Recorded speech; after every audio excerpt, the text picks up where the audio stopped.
Nobody knew the maid's toddler was hiding this incredible talent, until the billionaire found out. The Hartwell mansion sat on 12 acres of manicured land in Greenwich, Connecticut, and it was, without question, the most beautiful empty place in the world. That was how the staff described it when they thought no one was listening. Beautiful. Like a museum after closing hours. Everything perfectly in its place, perfectly preserved, perfectly untouched. Marble floors that gleamed under crystal chandeliers. Rooms decorated by the most expensive interior designers in New York. A library with floor-to-ceiling shelves and books that no one had opened in over 2 years. A garden full of roses that bloomed every spring with stubborn, heartbreaking loyalty, even though the woman who had planted them was gone. Ethan Hartwell, 34 years old and the kind of wealthy that made ordinary people nervous, moved through this house like a ghost wearing a suit. He was there every morning. He was there every night. But he was never really present. His eyes were always somewhere else. Somewhere that existed between memory and grief, in a place no one else could follow him. The staff knew not to linger. They cleaned, they cooked, they maintained the impossible perfection of the estate, and they stayed invisible. That was the unspoken rule. Mr. Hartwell did not want warmth. He did not want conversation. He did not want anyone to accidentally remind him that the world was still full of living, breathing people who laughed and loved and hoped, because every reminder made the absence of her feel sharper, more unbearable, more like a wound that refused to close. Her name had been Claire. And she had been, by every account, the kind of person who made a room feel more alive just by walking into it. She had been 29 when the accident took her. 2 years ago, on a Tuesday morning in October, when the leaves were turning gold and the air smelled like cinnamon and everything about the world had felt impossibly, cruelly beautiful. A drunk driver. Red light. 37 seconds that unmade everything Ethan Hartwell had spent his entire adult life building. He had built his empire from nothing. A boy from a working-class family in Ohio who had clawed his way through scholarships and sleepless nights and sheer relentless will. He had survived boardrooms, hostile takeovers, the brutal mathematics of high-stakes finance. He had believed, in the deep, private part of himself that he rarely showed anyone, that he was someone who could handle anything. He had been wrong. He could handle everything except losing her. The grand piano sat in the east wing of the mansion, in a room that Ethan had quietly closed off 3 months after Claire died. It was a Steinway concert grand, black as a night sky, worth more than most people's homes. Claire had played it every single evening not because she was performing but because music was how she thought, how she breathed, how she processed the world. She had played Chopin when she was worried. She had played jazz standards when she was happy. And she had played one particular melody, a soft, wandering, original piece that she had composed herself, when she was feeling tender, when the day had been long and she just needed to come home to herself. Ethan had not gone into that room once since she died.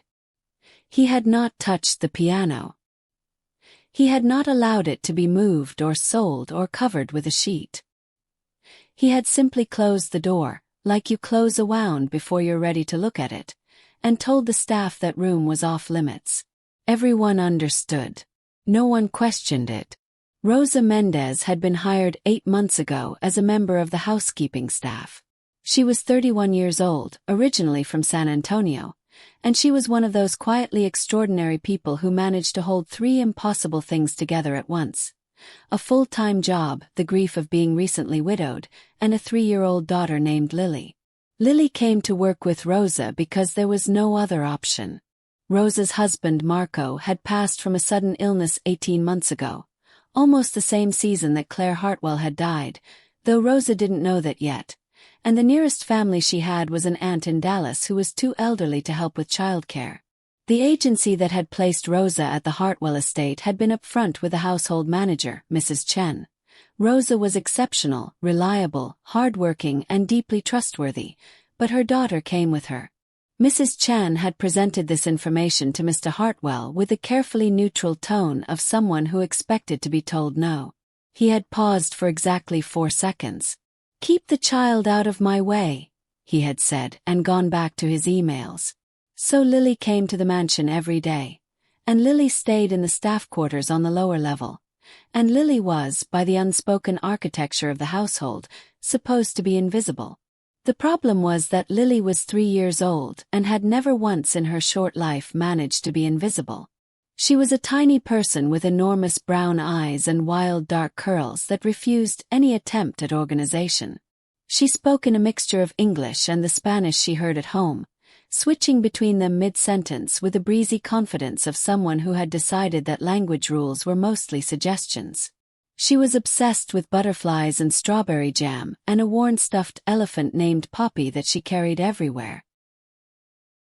And she was, though no one had yet discovered this, possessed of something that had no clean explanation, something that the doctors would later fumble over, that music teachers would go quiet trying to describe, that Ethan Hartwell would one day think about with a feeling so large it had no name. Lily had what people sometimes call a perfect ear. Not just the ability to remember melodies, though she could do that too. Something deeper. Something that lived in her bones before she had words for it.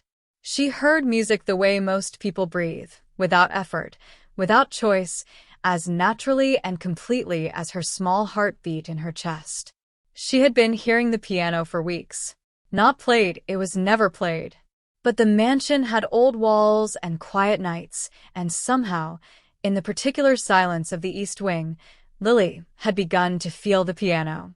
She didn't know what it was called. She didn't know what a Steinway was, or what a concert grand was, or that the room was forbidden. She only knew that something in there was waiting.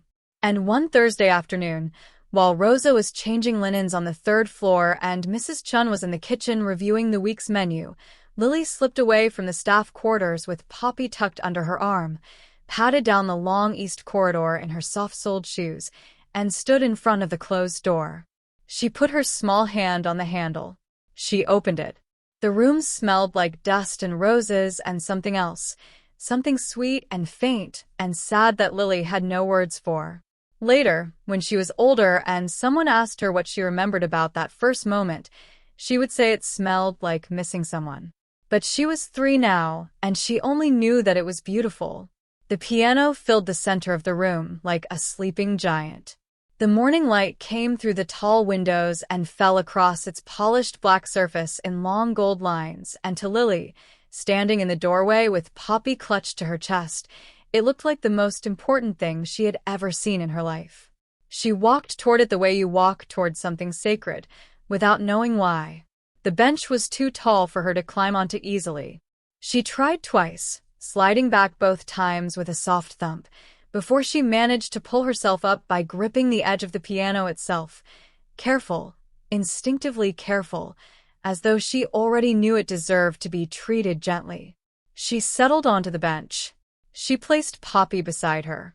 She sat very still for a moment, her small feet dangling high above the pedals, and looked at the keys. She had never sat at a piano before. There was no piano in the staff quarters. There was no piano in the apartment she and Rosa shared on the weekends. She had seen one on a cartoon once and heard one playing through walls and ceilings, but she had never been this close, never been able to see the individual keys, the way they stretched out in a long, perfect, black and white line that seemed to go on forever. She reached out her right hand. She pressed a single key. The note rang out in the empty room, a clean, pure middle C, and Lily went completely still, her eyes wide, because the sound went inside her in a way she couldn't explain. It wasn't just sound. It was feeling. It was like the note had been waiting in her chest all along, and the piano had simply called it out. She pressed another key, then another. Not random. Not banging, the way toddlers bang on things. She moved slowly, listening to each note before she chose the next one, her head tilted slightly to the side, her expression one of absolute and serious concentration that looked startling on a 3-year-old face. She played for 20 minutes that first day. By the end, She had found something, a small, tentative thread of melody. For notes that went together in a way that felt right, that felt like they belonged to each other. She didn't know where it came from. She didn't know it was the opening phrase of Claire Hartwell's melody, the one Claire had played every evening, the one that had soaked itself into the walls of this room over 5 years of marriage, the one that Ethan could still hear in his sleep sometimes and woke up from with his hand reaching for someone who wasn't there. Lily only knew it felt like something she had always known. She slid off the bench, picked up Poppy, and went back to the staff quarters before Rosa even noticed she was gone. She came back the next day, and the day after that. For 3 weeks, Lily visited the Forbidden Room every afternoon during the single hour when Rosa was occupied with duties on the upper floors. She was silent about it the way small children are sometimes silent about things that matter deeply to them, not with the calculated secrecy of someone hiding wrongdoing, but with the instinctive privacy of someone protecting something precious and not yet ready to share it. Each day, the melody grew. It grew the way a flower grows, not through force or instruction, but through something organic and unkillable. She added notes. She found the rhythm. She discovered, through pure feeling, how to shift from the soft opening phrase to something slightly fuller, slightly more aching, that swelled in the middle and then came back down gently, like a breath being let out after being held too long. She was playing Claire's melody, not approximately, not the rough shape of it, the exact melody. Every note, every pause, every place where the music lifted and the place where it settled. She played it with the soft, wondering touch of a child who had no piano training and no theory and no framework whatsoever, only the extraordinary architecture of her ear, and something she had absorbed from the walls of this room the way plants absorb light, so gradually and completely that it felt like it had always been hers. On the 22nd day, she didn't hear Rosa come down the east corridor. Rosa had finished the upper floor duties early. She had gone to the staff quarters to check on Lily and found the room empty and Poppy gone. And Rosa knew, when Poppy was gone, Lily was never far. She had followed the corridor with the quiet efficiency of a mother who has tracked a toddler's movements long enough to do it on instinct, and she had stopped outside the east wing door, which was open 2 inches, and she had listened. And Rosa Mendez, who had grown up in a house full of music, who had been married to a man who sang in the car and hummed while cooking and said that music was God's most direct language, stood in the hallway of a billionaire's mansion and felt the hair rise on her arms. Because what was coming from behind that door sounded like something between a miracle and a heartbreak. She pushed the door open. Lily was sitting at the enormous piano, her feet dangling, Poppy beside her, her small hands moving over the keys with a certainty and tenderness that made absolutely no sense for a child who had never had a lesson in her life. Her eyes were half closed. Her expression was somewhere far away. And she was playing, really playing, a melody that Rosa didn't recognize but that sounded so complete, so emotionally whole, that it seemed impossible it was coming from a 3-year-old. Rosa stood in the doorway for a long moment and didn't say a word. Then Lily opened her eyes, saw her mother, and smiled the uncomplicated smile of a child who has been caught doing something they knew was a little bit forbidden and doesn't entirely mind. "Musica, Mama," she said simply. Rosa crossed the room, sat beside her daughter on the bench, and pulled her into a hug so tight that Lily squirmed and giggled. Rosa didn't cry, she almost did, but she held it together. She was thinking about Marco, about how he would have absolutely lost his mind over this, about how he used to say that Lily was going to be something extraordinary and Rosa had smiled and said, "Of course she is, all parents think that," and Marco had shaken his head with a certainty that Rosa now understood had been something more than ordinary parental pride. "You need to stop coming in here, baby girl," Rosa said softly into Lily's wild curls. "This room is off limits." "Okay." "Why?" Lily asked, with the devastating directness of 3-year-olds. Rosa didn't have a good answer. She only knew that some rooms held too much grief to be safe. She didn't know that Ethan Hartwell had heard the music. He had been passing the East Corridor, something he almost never did, on his way from a meeting with his estate manager. He had stopped at the sound. He had stood in the hallway, outside the open door, and listened to the last 2 minutes of the melody playing. He had not moved. He had not breathed properly. He had stood with his hand against the wall and felt something crack open in the center of his chest that had been sealed shut for 2 years. By the time he got his body to move and reach the doorway, Rosa was already inside with Lily in her arms. He saw them. Rosa looked up and saw him. Their eyes met, and Rosa went pale because she had absolutely no idea what Mr. Hartwell had heard, what he had seen, or what the expression on his face meant. It was too complicated, too fractured, too many things at once for her to read. He said nothing. He turned and walked back down the corridor. Rosa held Lily tighter and felt her heart hammering. Ethan sat in his home office for 4 hours that afternoon and did no work.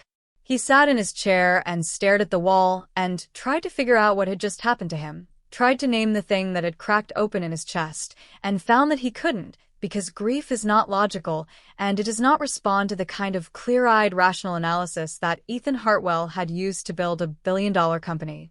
What he knew, factually, was this.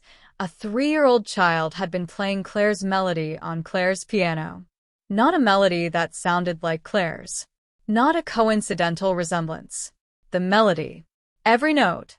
The full composition that Claire had played in this house for 5 years and that had never been recorded, never been written down, never been shared with anyone outside this marriage because Claire had said it was just for them, just for this house, just for the evenings when the rest of the world fell away.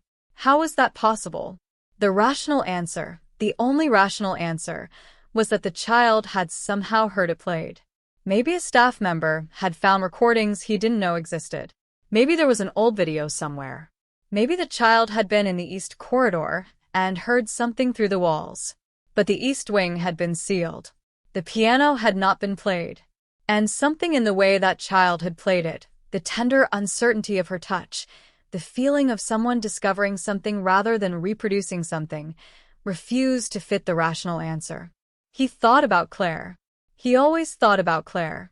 That was the permanent condition of his life now. She was the background music behind every thought, every decision, every silent moment. But today it was different. Today, thinking about her felt less like pressing on a bruise and more like, he searched for the word. More like hearing her name spoken out loud in a quiet room. Not painless, not healed, but present, real. As if she had briefly, impossibly, knocked on the door of the world she'd left behind. He was not a man given to magical thinking. He was a man who believed in data, in evidence, in the clean arithmetic of cause and effect. He did not believe in signs or visitations or the universe sending messages through 3-year-olds. But he also could not explain what he had heard. He picked up his phone and called Mrs. Chun. The child, he said without preamble. The maid's daughter. How long has she been coming into the East Wing? There was a pause. Sir, I wasn't aware she had been. Find out, he said, and hung up. Mrs. Chun, to her credit, did not panic. She had been managing the Hartwell household for 6 years, 4 with Claire, 2 without, and she had developed a precise and practical understanding of how to handle situations that existed in the space between professional and deeply personal. She spoke to Rosa that evening, gently but directly. Rosa came to Ethan's office the next morning. She knocked on the open door and stood in the entrance with the careful posture of someone who is prepared to be fired and is trying to hold their dignity intact while they wait to find out. She was still wearing her work uniform. Her hands were folded in front of her. Her face was composed with the particular composure of a woman who had survived worse things than being called to the principal's office. Mr. Hartwell, she said. I'm very sorry about Lily being in that room. I didn't know she was going there.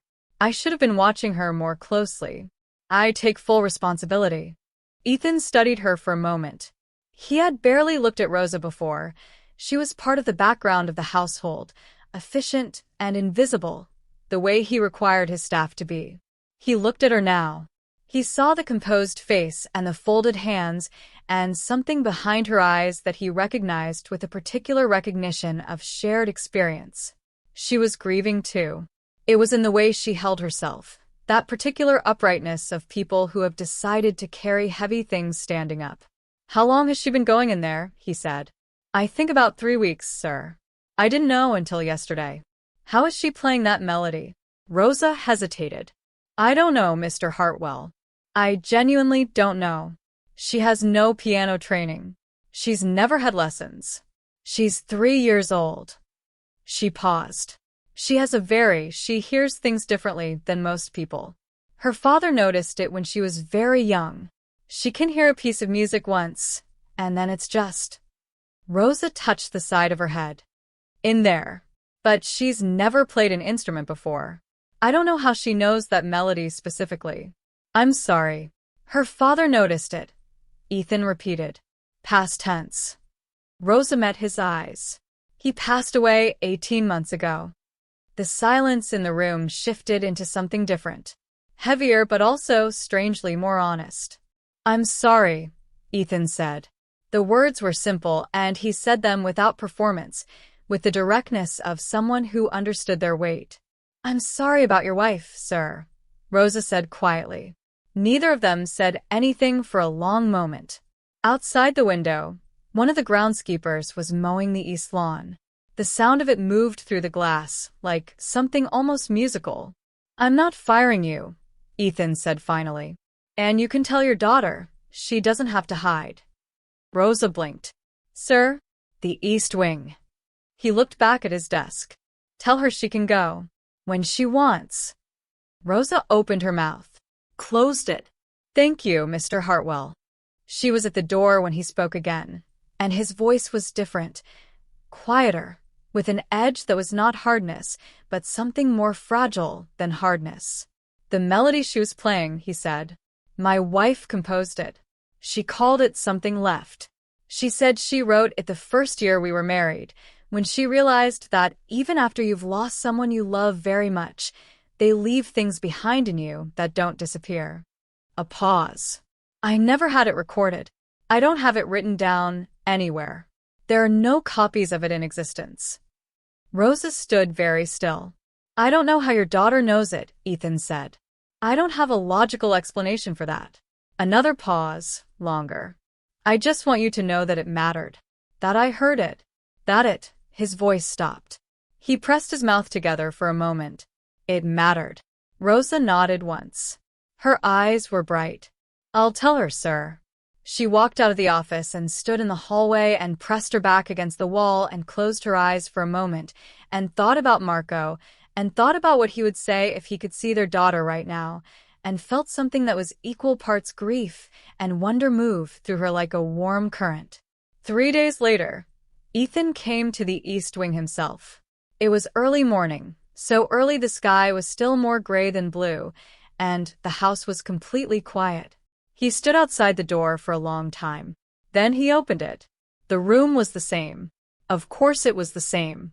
He had kept it the same with the fierce, irrational energy of a man who understood on some level that if he allowed it to change, it would mean accepting something he was not yet ready to accept. The Steinway sat where it had always sat. The morning light was just beginning to come through the windows. There were fresh fingerprints on the low end of the keys, small, smudged, unmistakably a child's. He sat down on the bench. He hadn't sat here in 2 years. The bench was the right height for him, and the wrongness of sitting here alone, without Claire beside him or curled in the armchair nearby with a book and a cup of tea, was a physical sensation, a pressure in his sternum that made it hard to breathe. He put his hands on the keys. He was not a pianist. He had never been. That had been Claire's world. But Claire had taught him the opening phrase of something left in their second year of marriage, guiding his hands over the keys with the patient tenderness of a woman who understood that the point wasn't proficiency, it was participation. He had learned those first 8 notes and never learned the rest because he hadn't needed to, because Claire had always been there to play the rest. He played those 8 notes now. They came out slowly, unevenly, with none of Lily's instinctive certainty. But they were right. They were the right notes in the right order, And hearing them played in this room by his own hands after 2 years of silence did something to him that he could feel in his body, a release, like pressure finally finding an outlet after building in a sealed chamber for too long. He sat with his hands resting on the keys and let himself cry. Not the controlled, private, manageable grief he had been living with for 2 years, the kind you can function around, the kind that fits into the margins of a working life. This was different. This was the older, deeper, more honest grief that he had been outrunning, the kind that Claire deserved and that he had been too afraid to fully feel because he wasn't sure, if he let himself fall into it, that he would find the bottom. He cried until he was empty, until there was nothing left but quiet. And then, at the door, he heard a soft sound. He looked up. Lily was standing in the doorway in her pajamas, pale yellow with small elephants printed on them, holding Poppy against her chest and looking at him with her enormous brown eyes. She had clearly just woken up. Her hair was a magnificent disaster. Her expression was one of total, unguarded empathy, the kind that adults lose the ability to show but children haven't learned to hide yet. She walked into the room. She crossed to the piano and stopped beside the bench and looked up at him. "You sad," she said.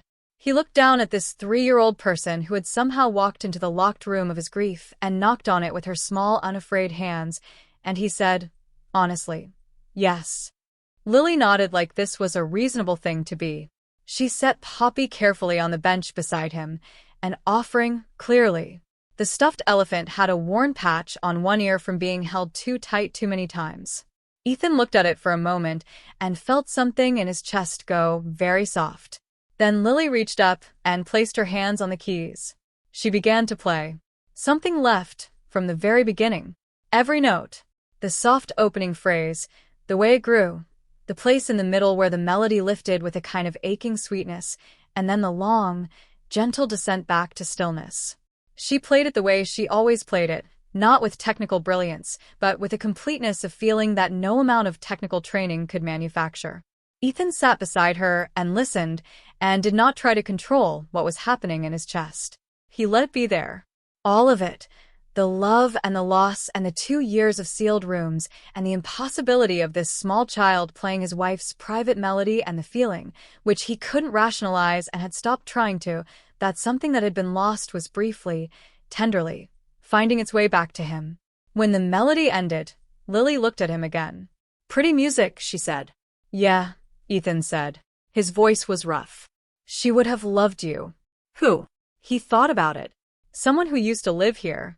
She played this piano." Lily considered this with the gravity of a small person processing large information. "She's not here now." "No." "Like my Poppy?" The word landed in the room with a gentle, devastating accuracy of something a child says, without knowing exactly what they're saying. "Like my Poppy." Rosa had told him her husband's name had been Marco, and that Lily had called him Poppy, and that after he died Lily had transferred the name to her stuffed elephant because she was too young to understand permanently, but old enough to understand absence. Ethan looked at the small elephant sitting beside him on the bench. He looked at Lily.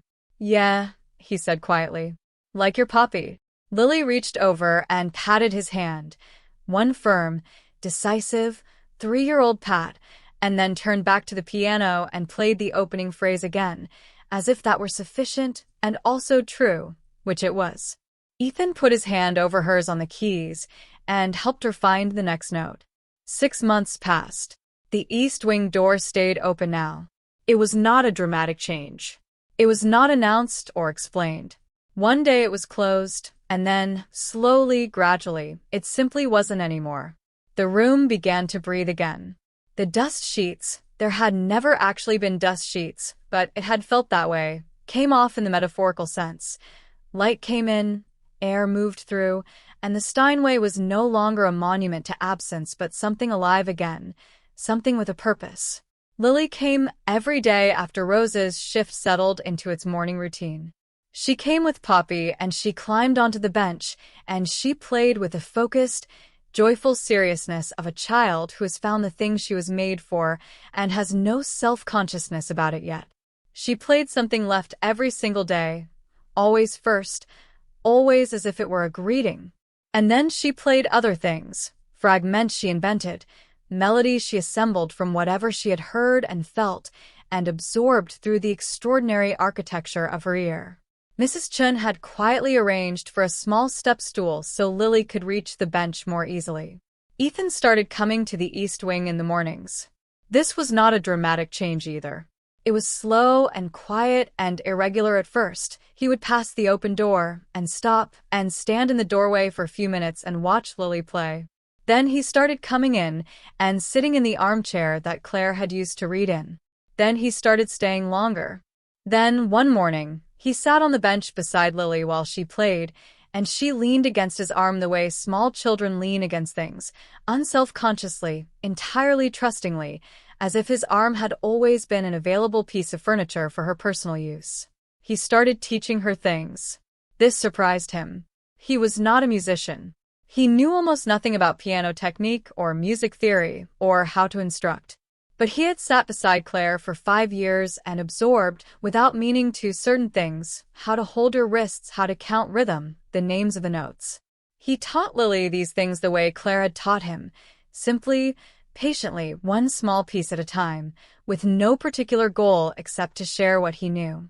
Lily absorbed everything instantly. Everything.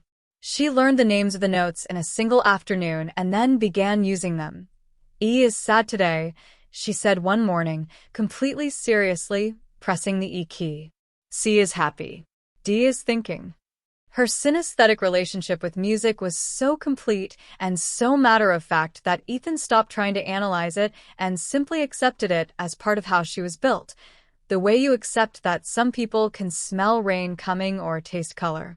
He called a music teacher in November, a woman named Dr. Anita Reyes, who had trained at Juilliard and now did private instruction in Greenwich, and who arrived at the Hartwell mansion expecting to evaluate a typical gifted child, and sat down at the bench beside Lily, and spent 45 minutes completely silent.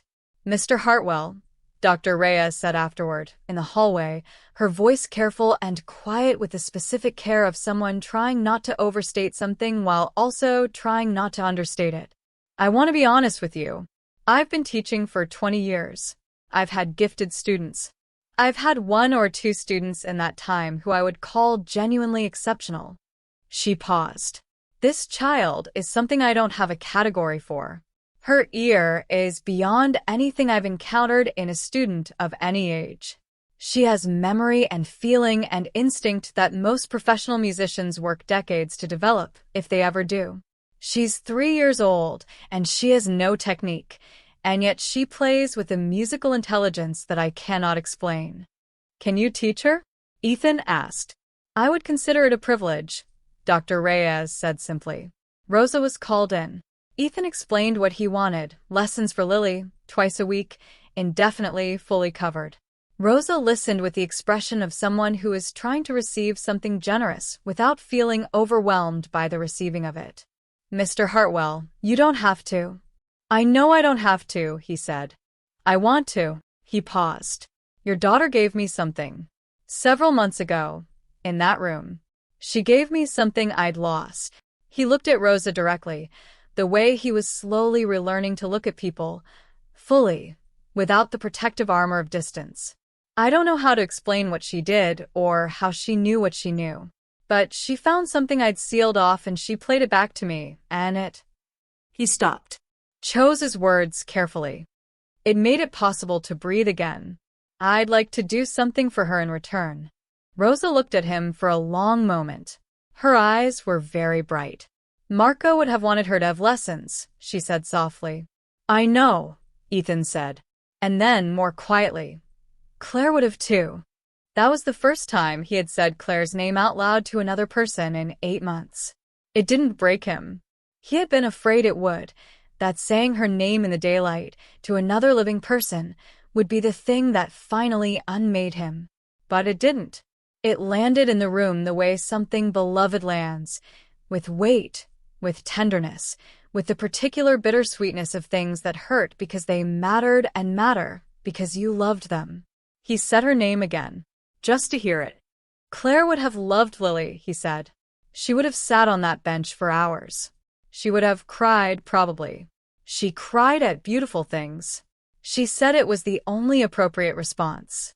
Rosa smiled, a real smile, the kind that went all the way up to her eyes. Marco was like that too. He cried at commercials. Ethan almost smiled. Claire once cried at a really good sandwich.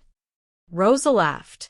It was the first time anyone had laughed in that hallway in longer than either of them could calculate. The sound of it was surprising and warm and entirely right, like a window being opened in a room that had been closed too long. On the last Sunday in December, Ethan Hartwell did something he had not done in 2 years. He invited people over. Not many people, just a small gathering of the staff and a few neighbors and Dr. Reyes, who had been coming twice a week for 6 weeks by then, and had begun saying things like, "You understand this is extraordinary, yes? You understand this happens once in a generation?" It was not a party. It was quieter than a party. There was food from the kitchen, and a fire in the main living room fireplace, and the particular warmth of a house that is remembering what it was built for. Lily wore a red velvet dress that Rosa had found at a children's boutique in town, and her hair had been coaxed into 2 unruly pigtails that held for approximately 11 minutes before beginning their escape. She walked around the gathering with Poppy under one arm and a cookie in the other hand and greeted every person with the unbothered confidence of someone who has never doubted their welcome. At 7 o'clock, Ethan carried her to the East Wing. He set her on the bench and adjusted the step stool and stood back. The small group gathered in the doorway and along the walls of the room, Rosa with her hands clasped together, Dr. Reyes with the expression of someone watching something they know they will remember forever, Mrs. Chun with her arms folded and her face carefully neutral in the way that meant she was not going to cry and was working hard at it. Lily settled herself on the bench. She straightened her back the way Dr. Reyes had been teaching her. She placed her small hands on the keys. She played something left. She played it the way she had been playing it for 6 months, with every note perfectly placed, with the full arc of the melody from its gentle opening to its aching middle to its quiet, settling close. And then she played it differently. She played it with technique now, with the things Dr. Reyes had given her, the even touch, the sustained notes, the dynamic shifts that made the melody lift and breathe, the natural gift, and the beginning of craft together, the way they were always meant to work. In the East Wing of the Hartwell mansion, Claire's piano played Claire's melody, and every person in the room felt something move through them that they couldn't quite name. That particular feeling of being present at something that exists at the exact intersection of grief and beauty and love and the stubborn, unkillable fact that what we leave behind in the people who love us does not simply disappear. Ethan stood by the window. He did not try to control what was on his face. He was done with that. He looked at the roses in the garden, visible through the winter-dark glass, dormant now, bare-stemmed and patient, waiting for March the way they always waited, the way they had always returned without being asked. Lily finished the melody. She sat with her hands in her lap for a moment. Then she turned around on the bench and found Ethan with her enormous brown eyes, and she said, in the carrying, unfiltered voice of a child who has not yet learned that some things are too big to simply say, "Was that good?" Ethan crossed the room. He sat beside her on the bench. He looked at this 3-year-old person who had walked through a closed door and played the music of a woman she had never met and given back to him something he had believed was gone forever. He put his arm around her small shoulders. "That was perfect," he said. Lily leaned against him, satisfied. In the doorway, Rosa pressed a hand to her mouth and smiled through her tears. And in the room where the piano had been silent for 2 years, something left hung in the air like light, like breath, like the specific warmth of a name spoken out loud in a quiet room, present and tender and unmistakably, beautifully there. Because that is what love does. It finds ways. Through walls, through years, through the small, unafraid hands of a 3-year-old who never learned that some doors were supposed to stay closed. It gets left behind. And it comes back. It always comes back.